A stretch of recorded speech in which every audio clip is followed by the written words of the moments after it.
Je ne sais pas pour vous, mais pour moi cette année a été assez fatigante. À titre personnel, beaucoup de belles choses me sont arrivées. Je suis reconnaissant, je n'ai pas à me plaindre. Mais dans la vie de beaucoup de mes proches, et dans celle de ce monde aussi, tellement de douleurs, tellement de fatigue, tellement de souffrance même, pour beaucoup d'entre nous. Au point qu'avec beaucoup d'auteurs bibliques, on a envie de s'exprimer « Jusqu'à quand, Seigneur ?» Ou encore mieux, comme le vieux Siméon, « Laisse-moi désormais aller en paix, car enfin mes yeux ont vu le salut que tu nous donnes. » On a envie de pouvoir dire comme lui « Ça y est, c'est bon, la délivrance est là. » Je ne sais pas si vous connaissez par ailleurs le vieux Siméon dans la Bible. Mais ces derniers jours, son histoire revient de plus en plus dans mon cœur. On nous parle de lui dans l'Évangile selon Luc, au chapitre 2.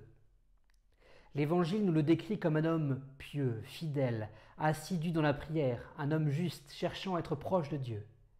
Comme on le dirait dans le langage courant, le type c'est un homme admirable, quoi. Mais ce n'est pas tant cette facette de lui qui me parle, car je sais que ma vie à moi est plus compliquée. Non, ce qui me parle, c'est que c'est aussi un homme en attente. Il attend celui qui doit être la consolation d'Israël, celui qu'on appelle le Messie. Il a reçu une promesse de Dieu qu'il ne mourrait pas avant d'avoir vu la délivrance de son peuple, et il attend sa réalisation. Ça me parle de moi et ça me parle de nous. Nous sommes en attente de quelque chose, en attente d'une délivrance. À travers lui, le texte nous montre un homme qui a le cœur ouvert, le cœur prêt à recevoir, le cœur attentif. Il est prêt à entendre ce que Dieu lui dit.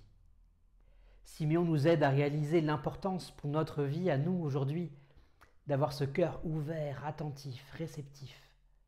Que ce sont ceux qui veillent et qui attendent qui réussissent à percevoir la signification derrière les signes de Dieu. Un cœur ouvert, prêt à recevoir, un cœur en attente, c'est-à-dire en réalité un cœur presque passif. Siméon a beau être en attente lorsque vient le moment de la révélation, il est passif. Un autre personnage intervient dans cette histoire qui oriente et montre le chemin à ce prophète. Et ce personnage, c'est l'Esprit Saint. Malgré son attente active, pressante, le vieux Siméon est aussi passif. En fait, c'est presque un assisté. Il a besoin de l'aide et de l'assistance de Dieu.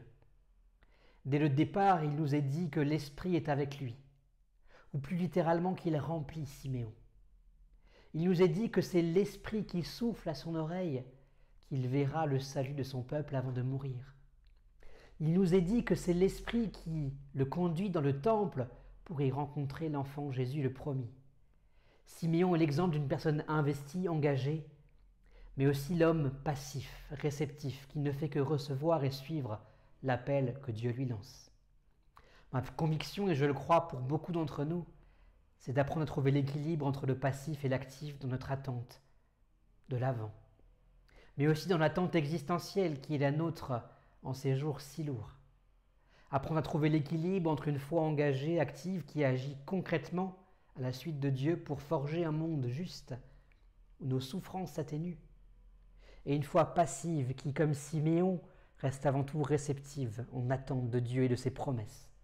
Comme le dit le prêtre jésuite Ignace de Loyola, « Agis comme si tout dépendait de toi en sachant qu'en réalité, tout dépend de Dieu. » Ça nous permet dans les temps difficiles qui peuvent être les nôtres de retrouver une forme de paix renouvelée en gardant chevillé au corps, comme Siméon, cette confiance que Dieu est à nos côtés, qu'il nous accompagne, même si on ne le sent pas toujours activement de manière extraordinaire, et qu'il tient sa promesse de vie. Mon frère, ma sœur, en ce temps de l'Avent, Dieu te parle, il me parle, il nous parle à tous, il nous parle et nous conduit. Que votre attente soit ainsi portée par le souffle de cette parole, par cette assurance inébranlable que Dieu est là pour vous.